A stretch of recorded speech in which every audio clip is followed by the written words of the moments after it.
Morning student. हमारा 10th class में संस्कृत व्याकरण में जो टॉपिक चल रहा है वो समास का हमारा कंप्लीट हो गया था पिछले वीडियो में, और आज हमारा आपका जो तीसरा टॉपिक स्टार्ट होता है वो है कारक, संस्कृत विषय।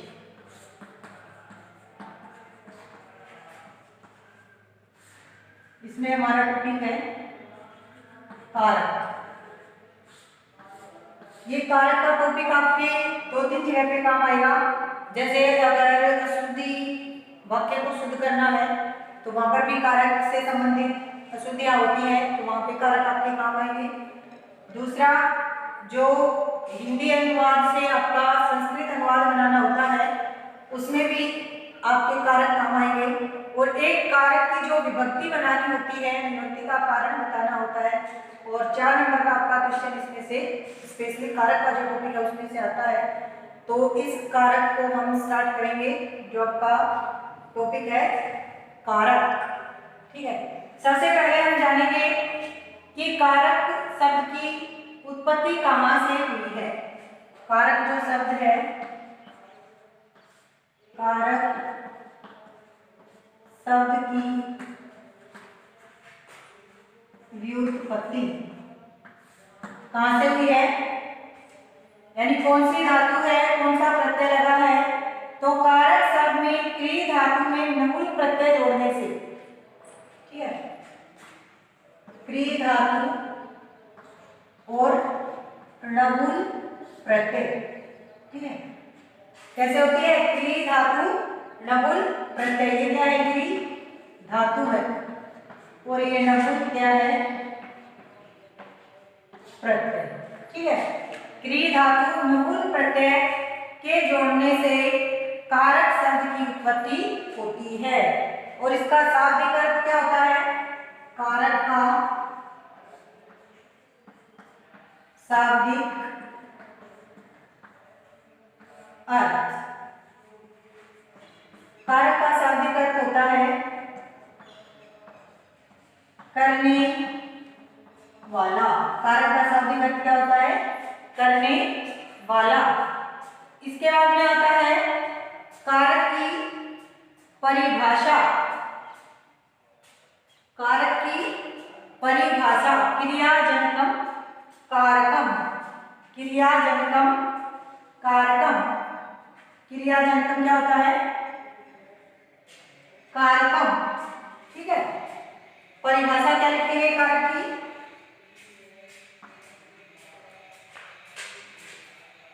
कारक की परिभाषा, कारक की परिभाषा। कारक की परिभाषा होती है क्रियाजनकम कारकम, क्रिया जनकम, क्रियाजनकम कारकम। अर्थात क्रियाजनकम कारकम का अर्थ हुआ क्रिया को उत्पन्न करने वाला। क्रियाजनकम कारकम, क्रिया को उत्पन्न करने वाला क्या कहलाएगा, कारक। क्रिया को उत्पन्न करने वाला क्या कहलाएगा, कारक।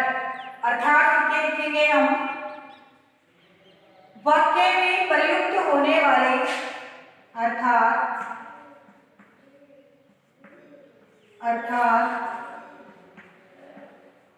वाक्य में प्रयुक्त होने वाले, वाक्य में प्रयुक्त होने वाले ऐसे शब्द, वाक्य में प्रयुक्त होने वाले ऐसे शब्द जिनका क्रिया के साथ होने वाले ऐसे शब्द जिनका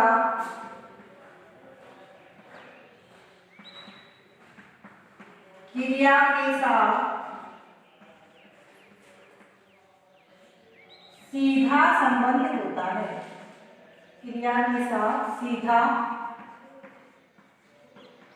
संबंध होता है उसे कारक कहते हैं। क्रिया के साथ सीधा संबंध होता है उसे कारक कहते हैं, उसे कारक कहते हैं। ठीक है, ये हो गई कारक की उत्पत्ति कैसे हुई? क्रिया धातुओं में नवल प्रत्यय जोड़ने से। कारक का शाब्दिक अर्थ क्या होता है? करने वाला। और कारक की परिभाषा क्या लिखेंगे? संस्कृत में लिखेंगे तो क्रिया जंगम कारकम, यानी क्रिया को उत्पन्न करने वाला कौन होता है? क्रिया को करने वाला कारक होता है। और सही से सामान्य भाषा में अगर लिखें तो अर्थात वाक्य में प्रयुक्त होने वाले ऐसे शब्द जिनका क्रिया के साथ सीधा संबंध होता है उसे कारक कहते हैं। ये हो गया आपकी कारक शब्द की व्युत्पत्ति, शाब्दिक अर्थ और कारक की परिभाषा। अब चलिए देखते हैं कारक के भेद। कारक के कितने भेद होते हैं? ये जो कारक की सामान्य जानकारी है वो आपको होनी चाहिए।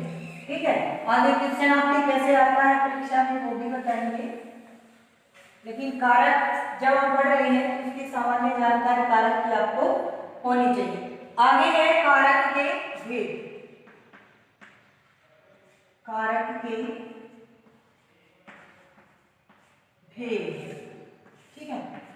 देखिए हिंदी में कारक के भेद होते हैं 8, लेकिन हमारी संस्कृत भाषा में कारक के भेद होते हैं वो होते हैं 6। कितने होते हैं? 6। संस्कृत व्याकरण में, संस्कृत व्याकरण में कारक के 6 भेद होते हैं। कारक के 6 भेद होते हैं। कितने भेद होते हैं? 6।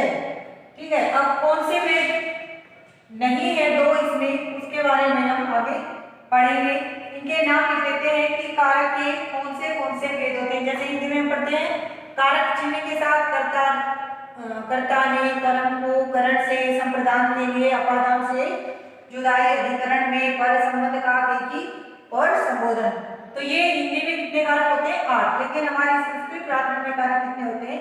6, क्योंकि इसमें संबंध को और संबोधन को, ठीक है, जो हमारी षष्ठी विभक्ति होती है, छठा कारक होता है संबंध का की, उसको, और संबोधन जो हमारा 8वां हिंदी में कारक होता है। इन 2 कारकों को संस्कृत व्याकरण में कारक नहीं मानते। क्यों नहीं मानते? क्योंकि हमने लिखा कि क्रिया जनकम कारकम, यानी क्रिया को उत्पन्न करने वाला कारक होता है, जिसका सीधा संबंध नहीं होता उसको कारक नहीं मानते। और ये जो संबंध और संबोधन होता है इनका क्रिया के साथ सीधा संबंध नहीं होता है, इसलिए इनको हम कारक महर्षि पाणिनि ने नहीं माना है। हाँ, कारक के जैसा व्यवहार होने के कारण हम इनको पढ़ते जरूर हैं। जो हमारे अनुवाद आता है, स्तुति संशोधन आता है या विभक्तियां आती हैं, उनमें उसमें से क्वेश्चन जरूर आते हैं, तो हम उसको उनके जैसा व्यवहार होने के कारण जरूर पढ़ेंगे। लेकिन अगर हमसे स्पेशली यह पूछा जाए कि कारक के भेद कितने हैं, तो हम बताएंगे कारक के 6 भेद हैं। कौन से नहीं है? संबंध और संबोधन। संबंध और संबोधन, ये 2 कारक जो है हिंदी वाले हमारे संस्कृत में कारकों को नहीं माना गया। ठीक है, ये कौन से हैं हम लिख लेते हैं। नंबर 1 कर्ता, नंबर 2 कर्म, नंबर 3 करण, नंबर 4 संप्रदान, नंबर 4 संप्रदान, नंबर 5 अपादान, और नंबर 6 है अधिकरण। नंबर 6 अधिकरण। ये हमारे 6 कारक हमारे संस्कृत व्याकरण में होते हैं। कौन से होते हैं? नंबर 1 कर्ता कारक, कर्म कारक, करण कारक, संप्रदान कारक, अपादान कारक और अधिकरण कारक। संस्कृत व्याकरण में जब हम पढ़ते हैं तो उसमें हमारी विभक्तियां होती है 7। कितनी विभक्तियां होती है? 7 होती हैं। ठीक है, 7 विभक्तियों में कौन सी होती है? प्रथमा, द्वितीया, तृतीया, चतुर्थी, पंचमी, षष्ठी, सप्तमी और संबोधन। ये 7 विभक्तियां, सप्तमी विभक्ति तक और 8वां हमारा संबोधन होता है। लेकिन विभक्तियां कितनी मानी गई है? 7 मानी गई है, जो हमारे कारक में आगे काम आने वाले हैं, कारक में जिनको हम पढ़ेंगे। ठीक है, संबोधन में प्रथमा विभक्ति होती है और संबंध में षष्ठी को हम लेकर चलते हैं। ठीक है, अब आगे शुरू करते हैं हम हमारा पहला जो कारक है कर्ता कारक। पहला कारक कौन सा है हमारा? कर्ता कारक। ठीक है, पहला कारक कौन सा देखा हमने? कर्ता कारक। अब ये जो कर्ता कारक है इसमें कौन सी विभक्ति प्रयोग होगी?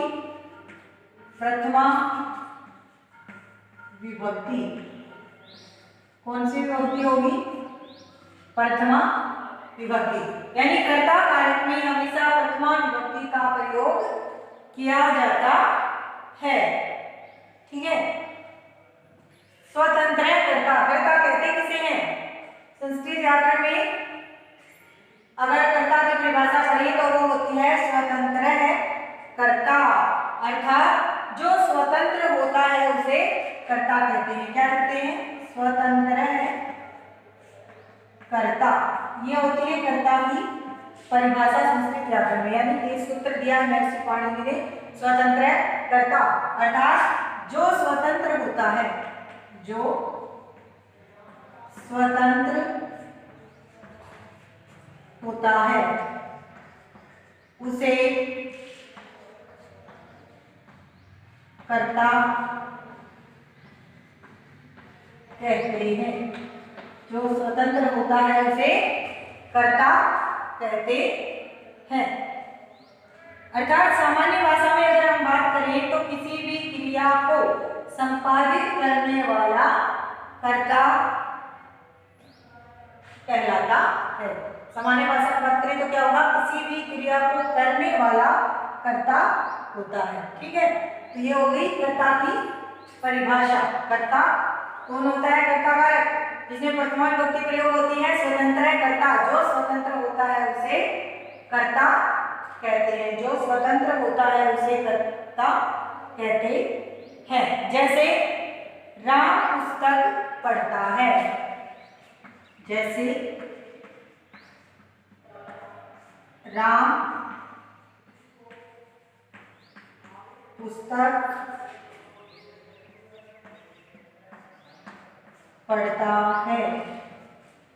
रामः पुस्तकम,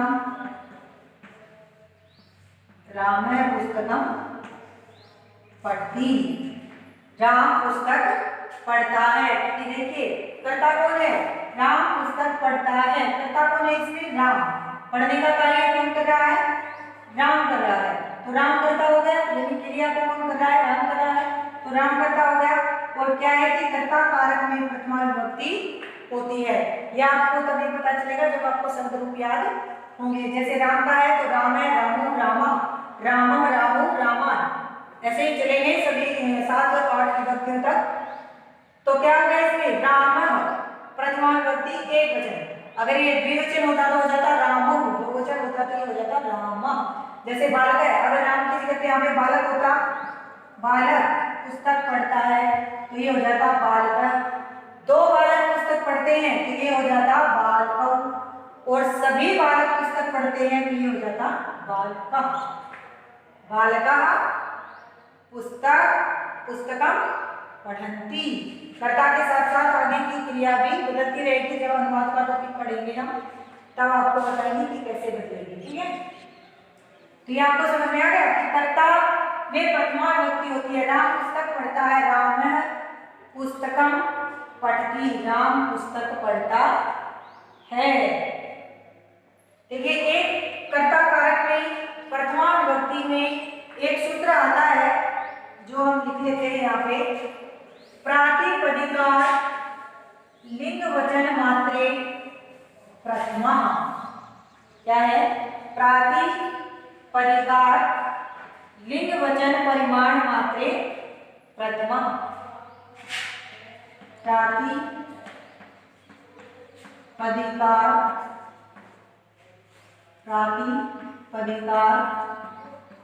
लिंग वचन परिमाण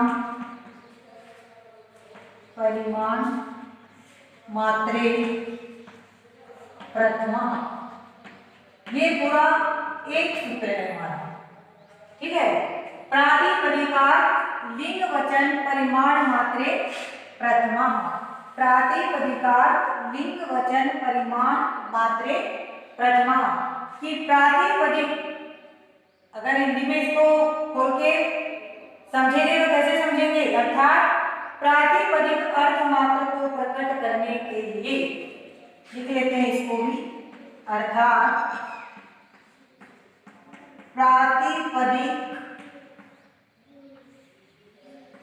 अर्थ मात्र को या अर्थ को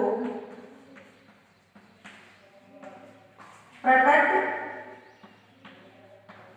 करने के लिए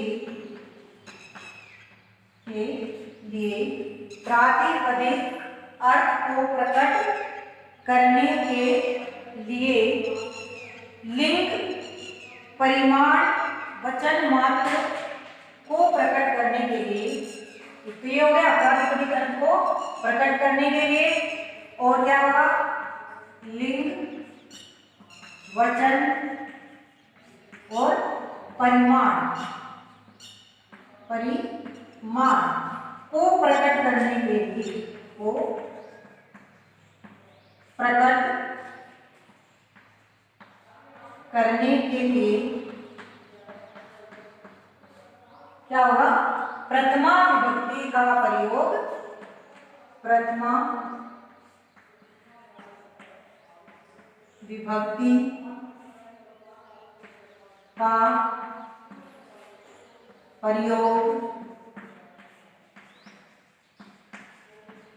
किया जाता है, ठीक है।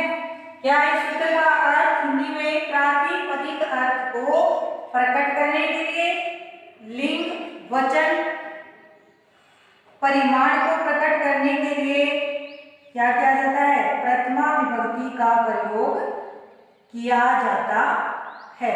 चार चीजें होगी इसमें, क्या क्या?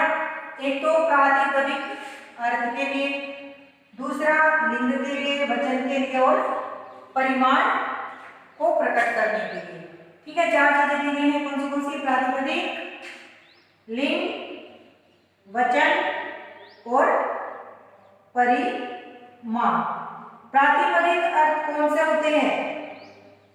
देखिए, जिन शब्दों में संस्कृत व्याकरण में ऐसा होता है कि अगर जब तक हम मूल शब्द के साथ विभक्ति नहीं लगाते हैं, सु और जस, ये जो हमारे केस प्रत्यय हैं विभक्तियों के, जब तक इनको नहीं लगाते हैं, कोई भी विभक्ति नहीं लगाते हैं पीछे, तब तक वो शब्द शुद्ध नहीं होता है, यानी वो कोई अपना अर्थ प्रकट नहीं कर सकता है।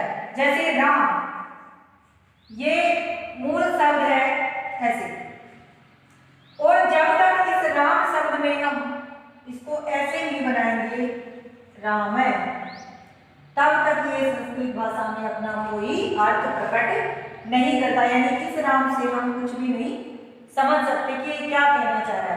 लेकिन ये जो है, जब हम इसके सुप्रत्यय प्रत्यय लगा के विभक्ति में प्रथमा विभक्ति का बना दिया, इसका मतलब ये किसी का संज्ञा का बोध हमें करा रहा है, राम।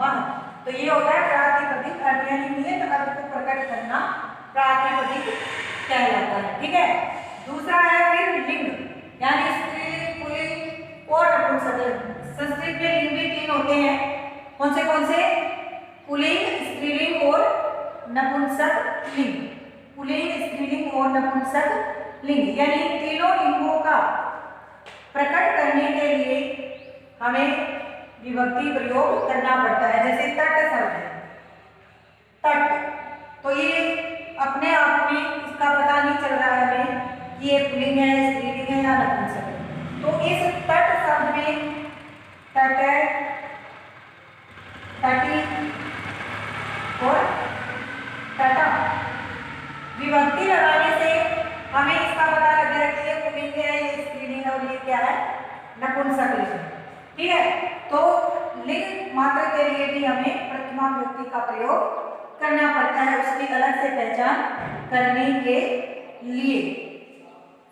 वचन मात्र के लिए जैसे वचन लिंग तो हो गया लिंग का, ठीक है, लेकिन अब वचन के लिए भी हमें प्रथमा विभक्ति का प्रयोग करना पड़ता है। क्यों? क्योंकि संस्कृत में वचन 3 होते हैं। कितने होते हैं? 3। कौन से? हिंदी में हम सिर्फ 2 वचन पढ़ते हैं, एक वचन और बहुवचन। कितने पढ़ते हैं? 2। कौन से? एक वचन और बहुवचन। लेकिन यहाँ पर संस्कृत में कितने वचन होते हैं? 3। एक वचन, द्विवचन और बहुवचन, यानी 2 वस्तुओं के लिए अलग से द्विवचन, एक वचन, द्विवचन और बहुवचन। तो जैसे वचन में गिनती है हमारी, एक है एकौ, एकः, यानी कैसे इनकी पहचान करेंगे? हो गया? या फिर देखिए और जैसे सरल उदाहरण से हम इसको समझने की कोशिश करते हैं। जैसे बालक का हमने पहले समझा था, बालक है, बालकौ, बालकः, बालक है, बालकौ, बालकः। ये बालक हो गया 1, 2 और ये कितने हो गए? बहुवचन में, यानी 3। एक बालक, 2 बालक और 3 बालक। ठीक है, इस प्रकार से वचन के लिए भी हमें प्रथमा विभक्ति का प्रयोग करना पड़ता है। परिमाण मात्र के लिए यदि किसी पदार्थ की केवल मात्रा प्रकट करनी हो तो वहां पर भी क्या करना पड़ता है? हमें प्रथमा विभक्ति का प्रयोग करना पड़ता है। क्या करना पड़ता है? प्रथमा विभक्ति का प्रयोग करना पड़ता है। जैसे द्रोणो व्रीहि, द्रोणो व्रीहि। ठीक है, ये क्या है? एक हमारा परिमाण है द्रोण। इस द्रोण में प्राचीन समय में क्या होता था कि 20 किलो वजन को हम एक साथ तोल सकते थे, यानी 20 किलो वजन को तोलने का जो पात्र होता था उसको क्या बोलते थे? द्रोण। 20 किलो वजन को तोलने के लिए 20 किलो, ठीक है, वजन को तोलने के लिए जिस पात्र का प्रयोग करते थे, जैसे वर्तमान समय में हम कोई ये लोहे के बर्तन वगैरह आते हैं उनका प्रयोग करते हैं, वैसे ही द्रोण का प्रयोग होता था। कितना वजन? परिमाण तोलने के लिए, वजन तोलने के लिए 20 किलो के वजन के लिए। ठीक है, तो ये है हमारा प्रथमा विभक्ति। आगे हम इसके कुछ उदाहरण देख लेते हैं। जैसे प्रथमा विभक्ति के, महेश पुस्तक पढ़ता है। जैसे महेश पुस्तक पढ़ता है, तो क्या हो जाएगा? महेश कर्ता, प्रथमा विभक्ति आएगी। महेश पुस्तकं पठति, महेश पुस्तक पढ़ता है, महेश पुस्तकं पठति। क्योंकि महेश क्या है? कर्ता है, और कर्ता में हमने क्या पढ़ा कि कर्ता कारक में प्रथमा विभक्ति का प्रयोग किया जाता है। बंदर फल खाता है। दूसरा उदाहरण देखिए, बंदर फल खाता है, बंदर फल खाता है। क्या हो जाएगा? वानर, वानर फलम खाती। क्या हो जाएगा? वानर फलम खाती, बंदर फल खाता है। वानर क्या है? हमारा कर्ता, फल कौन खा रहा है? बंदर खा रहा है, इसलिए हमारा कर्ता कौन है? बंदर। तो हमें प्रथमा विभक्ति किसमें करनी है? कर्ता में, बांध रहा है, फल खाती बंदर फल खाता है। और देखिए उदाहरण जैसे किसान उड़द के खेत में घोड़े को बांधता है। किसान उड़द के खेत में घोड़े को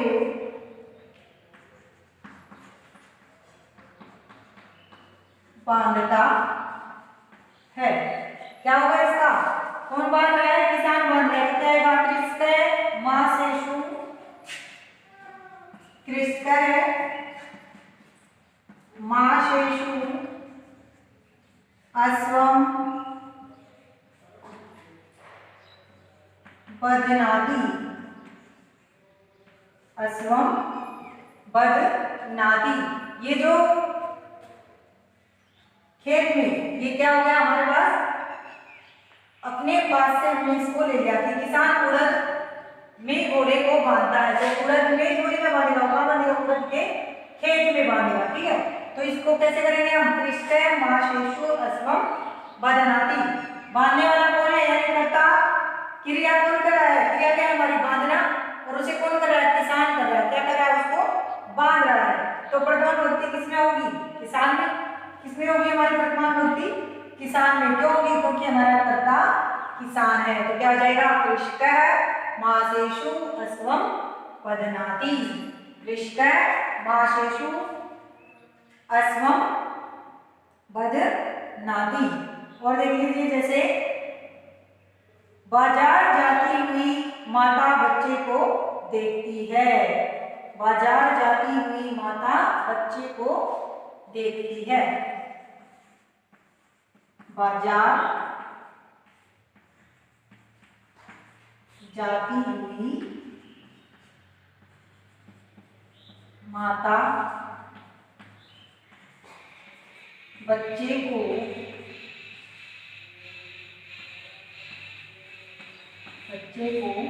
देखती है।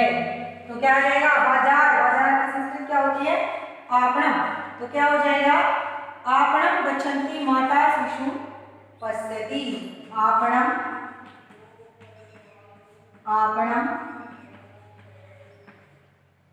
गच्छति माता शिशु पश्यति। बाजार जाती हुई माता बच्चे को देखती है। क्रिया क्या है इसमें? देखना। और कौन देख रहा है? माता देख रही है। ठीक है ना? कौन देख रहा है? माता देख रही है अपने बच्चे को। माँ देख रही है। कहाँ जाती हुई? बाजार जाती हुई। तो इसमें आ जाएगा आपणम गच्छति माता शिशु। माता यहाँ पे प्रथमा विभक्ति हो गई। जैसे रमा स्त्रीलिंग में बनता है, वैसे ही माता का स्त्रीलिंग में माता शिशु पश्यति। ठीक है, ये आपका कारक के